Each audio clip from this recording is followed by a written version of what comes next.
அதிமுகவால் ஸ்டாலினுக்கு தூக்கம் கெட்டுவிட்டது என்று அதிமுக பொதுச் செயலாளர் எடப்பாடி பழனிசாமி தெரிவித்துள்ளார். மக்கள் மீது ஏராளமான வரிகளை சுமத்திய போதிலும் தமிழக அரசு கடனில் உள்ளது என்றும் அவர் கூறியுள்ளார். விருதுநகர் தொகுதியில் அதிமுக கூட்டணியில் தேமுதிக சார்பில் விஜயபிரபாகர் போட்டியிடுகிறார். அவரை ஆதரித்து சிவகாசி பொதுக்கூட்டத்தில் பேசிய எடப்பாடி பழனிசாமி, அவர் யார் வந்தாலும் தூக்கி விடுவதுதான் அதிமுகவின் வழக்கம் என்று தெரிவித்துள்ளார்.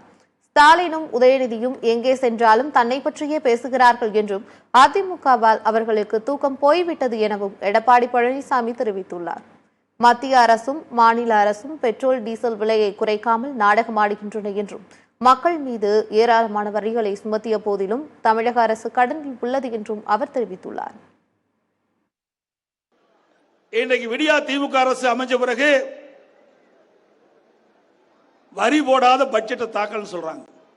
எங்க நீ வரி போடல? இனி பட்ஜெட் தாக்கல் செய்வதற்கு முன்பாகவே இன்றைக்கு எல்லாமே உயர்த்திட்டாங்க. வீட்டு வரி இது மாநகராட்சி, இந்த வீட்டுக்கு ஒரு 5000 ரூபாய் இருந்தா 10,000 ரூபாய் வரி கட்ட வேணும். 5000 ரூபாய் இருந்தா 100% உயர்த்திருக்கிறாங்க. கொஞ்சம் நஞ்சம் இல்லைங்க, 100% உயர்த்திருக்கிறாங்க. 5000க்கு 10,000 ரூபாய் வரி கட்ட வேணும். கடைக்கு நீ 5000 ரூபாய் கட்டியிருந்தா 12,500 ரூபாய் கட்ட வேணும். 150% வரி உயர்த்தி இருக்கிறாங்க. அதோட கரண்ட் பில்லு 52% உயர்ந்திருக்குது. அண்ணா திமுக ஆட்சியில 1000 ரூபாய் நீங்க மாதந்தோறும் கரண்ட் பில் கட்டியிருந்தா இப்போ 3000 ரூபாய் கரண்ட் பில் கட்ட வேணும். 3000 ரூபாய் கரண்ட் பில் கட்ட வேணும். அதுபோல கடைக்கு பீக் ஹவர் வச்சிருக்கிறாங்க, 6 மணிலிருந்து 9 வரைக்கும்.